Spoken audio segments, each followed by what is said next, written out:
नमस्कार, news and competition के रगड़ चैनल में आपका स्वागत है। देखते हैं उत्तराखंड की 10 महत्वपूर्ण खबरें। पर्वतारोही के 1500 बरामद। बारिश का अलर्ट, कुमाऊं में आज बंद रहेंगे स्कूल। बागेश्वर में कार खाई में गिरी, 3 की मौत। उत्तराखंड के विकास का 3 और 10 वर्षीय रोड मैप बनेगा धामी। उत्तराखंड में भर्ती किए जाएंगे 900 होमगार्ड। वोटर आईडी से भी बनेंगे Ayushman card. STH cancer institute के विस्तार का रास्ता साफ। कुमाऊं विश्वविद्यालय को A+ श्रेणी की रैंकिंग। प्रेमचंद बोले, नियुक्तियों को लेकर मुझे क्यों बनाया जा रहा निशाना। पुलिस व्यवस्था संभालेगी पर्यटन गतिविधियों वाले क्षेत्र। द्रौपदी डांडा में एवलांच हादसे में अब तक 1900 बरामद किए गए। इनमें से सिर्फ 2 के ही शव की शिनाख्त हो पाई है, बाकी 17 शव की पहचान नहीं हो पाई। जिन 2 शवों की शिनाख्त हुई उनमें निम के प्रशिक्षक सविता कंसवाल और नवमी रावत शामिल हैं।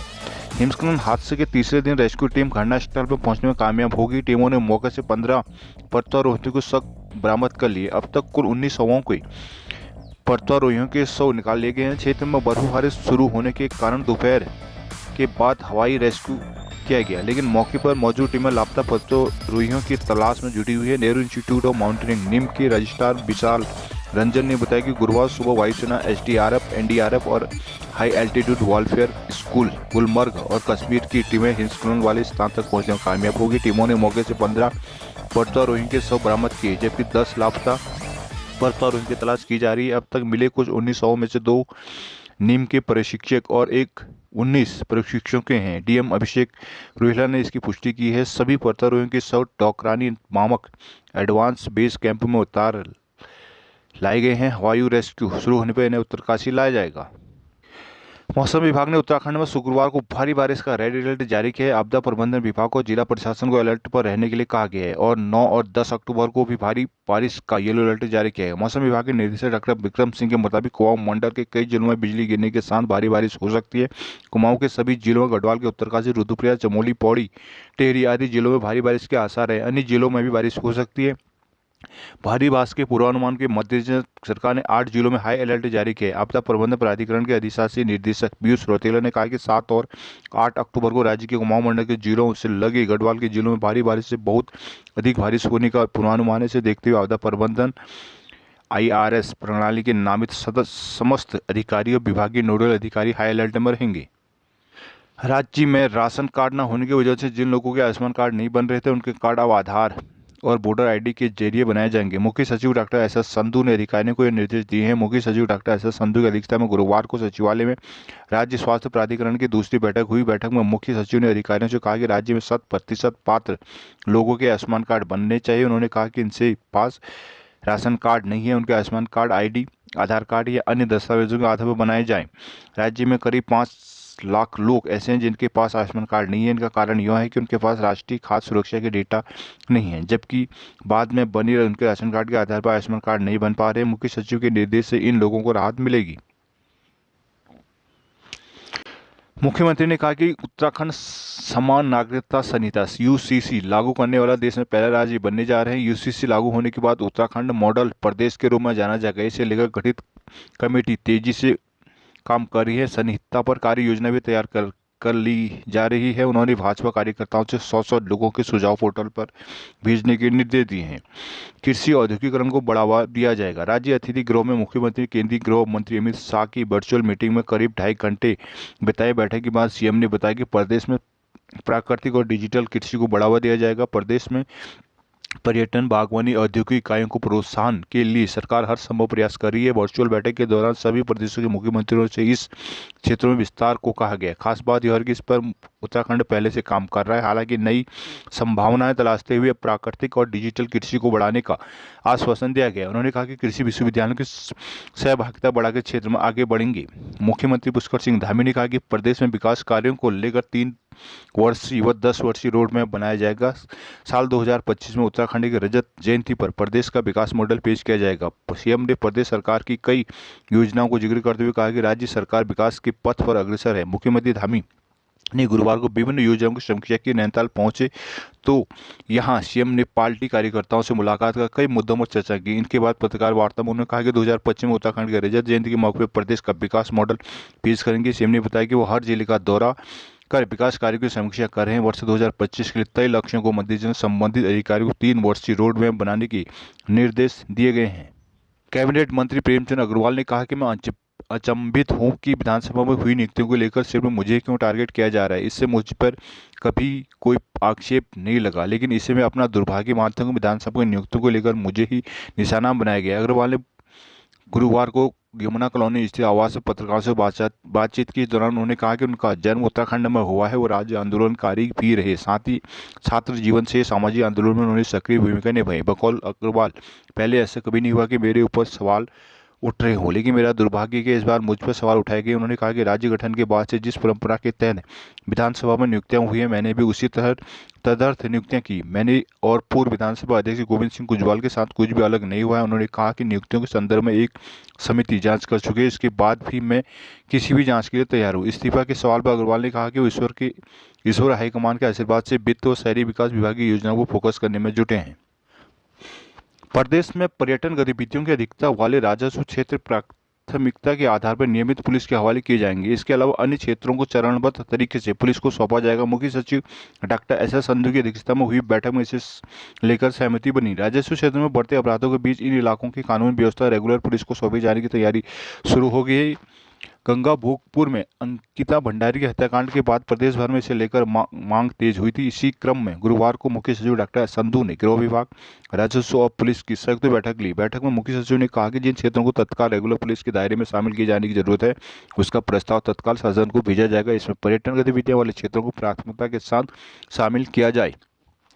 उन्होंने कहा कि उत्तराखंड के टूरिज्म स्टेट होने के कारण इस क्षेत्र में कार्यरत महिलाओं की सुरक्षा के लिए प्रोएक्टिव कार्य होकर कार्य करना होगा। इसके अलावा जिन क्षेत्रों में नियमित पुलिस की थाना रिपोर्टिंग चौकी खोलने या सीमा विस्तार की जरूरत है, उसे भी देख लिया जाए। उन्होंने डीजीपी अशोक कुमार से कहा कि जघन्य अपराधों की श्रेणी में निर्धारित करने के साथ राजस्व क्षेत्र में होने वाले जघन्य अपराध के मामले फौरन रेगुलर पुलिस को सौंपते हुए एफआईआर दर्ज की जाए। महिला सुरक्षा को मोबाइल ऐप और कॉल सेंटर बनाए जाए। अपर मुख्य सचिव राधा रतूड़ी ने कहा कि कामकाजी महिलाओं की सुरक्षा को रजिस्ट्रेशन जैसी व्यवस्था बनाई जाए ताकि अप्रिय घटना होने पर तत्काल जानकारी मिले। बैठक में एडीजी कानून व्यवस्था बी मुरुगेशन, सचिव चंद्रेश यादव भी शामिल थे। कमांडेंट जनरल केवल खुराना के अनुसार केंद्र सरकार ने महिला होमगार्ड की संख्या धीरे धीरे करके 33% यानी 2145 तक करने की मंजूरी दी है, लेकिन यह कुल स्वीकृत पदों के यानी 6000 के अंदर ही होनी चाहिए। यानी 900 पदों पर भर्ती के बाद इस महकमे में महिलाओं की संख्या 650 हो जाएगी, जबकि 2145 महिला होमगार्ड के लिए 1495 पद भविष्य में खाली करने होंगे। इसकी तैयारी शुरू कर दी गई है। कमांडेंट जनरल होमगार्ड आईजी केवल खुराना ने बताया कि उत्तराखंड में होमगार्ड के 6500 पद हैं, जिनमें से 5600 पद भरे हुए हैं और इसमें से 239 ही महिलाएं, जबकि इनकी संख्या ज़्यादा होनी चाहिए। इसके लिए केंद्रीय होमगार्ड निदेशालय को महिलाओं के 10% पद करने का प्रस्ताव भेजा गया था। इस पर उन्होंने सहमति जताई। अब जल्द ही खाली पड़े 900 पदों पर भर्ती की जाएगी, जिसमें से 411 पद महिलाओं के लिए आरक्षित होंगे ताकि उनकी संख्या 10% के हिसाब से 650 हो जाए। इसके अलावा बाकी बचे पदों में पुरुषों की भी भर्ती होगी। 900 पदों में भर्ती की जाएगी। इसका प्रस्ताव शासन में भेजा जा चुका है। महिलाओं को 10% कोटा दिया जाएगा। उम्रदराज पुरुष होमगार्ड को बाहर किया जाएंगे। अंकिता हत्याकांड से जुड़े इलेक्ट्रॉनिक सबूतों को जांच के लिए केंद्रीय फोरेंसिक लैब CFSL चंडीगढ़ भेजा गया। वहां भेजे गए साक्ष्यों में audio, video, mobile screen shot और सीसीटीवी फुटेज शामिल है। DNA और बिस्रा की जांच स्थानीय फॉरेंसिक लैब में होगी। अंकिता हत्याकांड की 24 सितंबर से SIT जांच कर रही है। इस मामले में कई ऑडियो रिकॉर्डिंग, वीडियो, मोबाइलों में बातचीत के स्क्रीनशॉट शामिल वायरल हुए। इन्हें SIT से इलेक्ट्रॉनिक साक्ष्यों की तरह इकट्ठा किया गया। पुख्ता जांच के लिए इन्हें केंद्रीय विधि विज्ञान प्रयोगशाला चंडीगढ़ भेजा गया है। ADG law and order B Murugesan ने बताया कि जांच को तेजी से किया जा रहा है। CFSL से भी आग्रह किया गया कि जांच को जल्द से जल्द पूरा कर उत्तराखंड पुलिस को दें। अधिकारियों का कहना है कि इस माह के अंत तक चार्जशीट दाखिल कर दी जाएगी। केस में एक गवाह के मजिस्ट्रेटी बयान गुरुवार को दर्ज कराए गए हैं। प्रधानाचार्य की सीधी भर्ती के फैसले से उपजे विवाद का हल तलाशा जाएगा। शिक्षा मंत्री धन सिंह रावत के निर्देश पर 10 अक्टूबर को शिक्षा अधिकारी शिक्षण संगठनों के साथ बैठकर इस मुद्दे पर बीच का रास्ता निकालेंगे। दीपावली पर्व की वजह से 6 माही इम्तिहान के कार्यक्रम भी कुछ बदला जा सकता है। महानिदेशक बंशीधर तिवाड़ी ने कहा कि 10 अक्टूबर को शिक्षक संगठनों के साथ विभिन्न मुद्दों पर बातचीत की जाएगी। इसमें प्रधानाचार्य का विषय मुख्य हो गया। मालूम हो कि सरकार ने प्रधानाचार्य के रिक्त पदों में 50% को सीधी भर्ती से करने का निर्णय लिया है। इसमें 2 साल की सेवाएं पूरी हो चुके हेडमास्टर और 10 साल की सेवाएं पूरी कर चुके प्रवक्ता भाग ले सकते हैं। पर प्रधानाचार्य परिषद और शिक्षक संघ इसका विरोध कर रहा है। भर्ती प्रक्रिया की नियमावली जारी हो जाने की वजह से शिक्षा विभाग की उलझन में है। यदि शिक्षकों की मांग मानते हुए कुछ संशोधन होते हैं तो नियमावली को दोबारा से कैबिनेट में लाना होगा। महानिदेशक ने कहा कि सभी संगठनों से बातचीत में यदि कोई बेहतर सुझाव आएगा तो इसे शामिल किया जाएगा। इस दूसरी तरफ छमाही इम्तिहान और दिवाली पर्व की तारीख के आसपास होने की वजह से शिक्षकों को भी नाराजगी गंभीरता से लिया जाएगा। महानिदेशक ने बनाया कि इस विषय पर भी चर्चा की जाएगी। सुशीला तिवाड़ी अस्पताल और Swami Ramaswamy cancer hospital cancer institute की जमीन वन विभाग से चिकित्सा विभाग को हस्तांतरित हो गई। इसके लिए कॉलेज प्रबंधन पिछले 7 साल से प्रयास कर रहा था। अब दोनों की जगहों पर जरूरत के मुताबिक निर्माण के काम किए जा सकेंगे। एसटीएच को ट्रस्ट के तहत वन विभाग ने 1994-95 में खोला था। तब इसे कैंसर इंस्टीट्यूट के रूप में जाना जाता था। बाद में एसटीएच और मेडिकल कॉलेज को राजकीय घोषित कर दिया गया। इसके बाद दोनों ही संस्थान राज्य सरकार के चिकित्सा शिक्षा विभाग के अधीन आ गए, लेकिन यह सभी वन विभाग की भूमि में बने थे। इस पर जरूरत के मुताबिक निर्माण कार्य करने के लिए एसटीएच की 4 कैंसर इंस्टीट्यूट की 1.75 और मेडिकल कॉलेज आसपास के लिंग मार्ग की 1.702 हेक्टेयर भूमि का वन विभाग से शिक्षा चिकित्सा विभाग को हस्तांतरित होना जरूरी था। इसके लिए मेडिकल कॉलेज प्रबंधन ने 2015 में प्रक्रिया शुरू की थी। केंद्र सरकार के पास 5-6 दौर की वार्ता हुई। इसके साथ ही शासन वन अधिकारियों के साथ कॉलेज प्रबंधन कई स्तर पर बैठक हुई है, जिसके बाद भूमि के हस्तांतरण में जितनी धनराशि वन विभाग को जमा करनी होगी वह अन्य शर्तों में काम शुरू हुआ। अंततः विभाग ने 59 लाख रुपए जमा कर दिए हैं। अब केंद्र सरकार से एसटीएच और कैंसर इंस्टीट्यूट की जमीन हस्तांतरित होने के दूसरे दौर की सैद्धांतिक मंजूरी मिल गई है। अब कॉलेज प्रबंधन अपनी जरूरत के मुताबिक निर्माण कार्य कर सकेगा। इसके बाद समस्याओं का समाधान हो जाएगा। इसके लिए कॉलेज प्रबंधन पिछले काफी समय से प्रयास कर रहा था।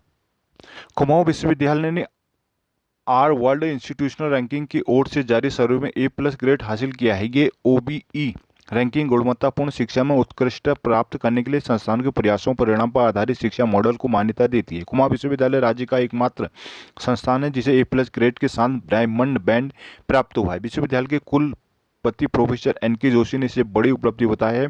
आर वर्ल्ड इंस्टीट्यूशनल रैंकिंग को शिक्षा में गुणवत्ता के माप के रूप में माना जाता है। परिणाम आधारित शिक्षा के तहत रैंकिंग किसी संस्था के उद्देश्यों का मूल्यांकन और मापन करते हैं जो इन उद्देश्यों को अपने परिणामों के माध्यम से पूरा करने और वितरित करने की क्षमता रखते हैं। OBE रैंकिंग 3 महत्वपूर्ण मापदंडों पर केंद्रित है, जिसमें समावेश और विविधता, इंटर्नशिप प्लेसमेंट तथा उद्यमिता एवं नवाचार शामिल है। कुलपति प्रोफेसर NK जोशी ने इस उपलब्धि पर पूरे विश्वविद्यालय को बधाई देते हुए इसके सामूहिक प्रयासों का परिणाम बताया। विश्वविद्यालय की इस उपलब्धि पर कुलपति कुल सचिव दिनेश चंद्रा, वित्त नियंत्रक अनीता, परीक्षा नियंत्रक प्रोफेसर संजय पंत, निर्देशक शोध एवं प्रसार प्रोफेसर ललित तिवाड़ी, उप सचिव दुर्गेश डिमरी ने खुशी जताई।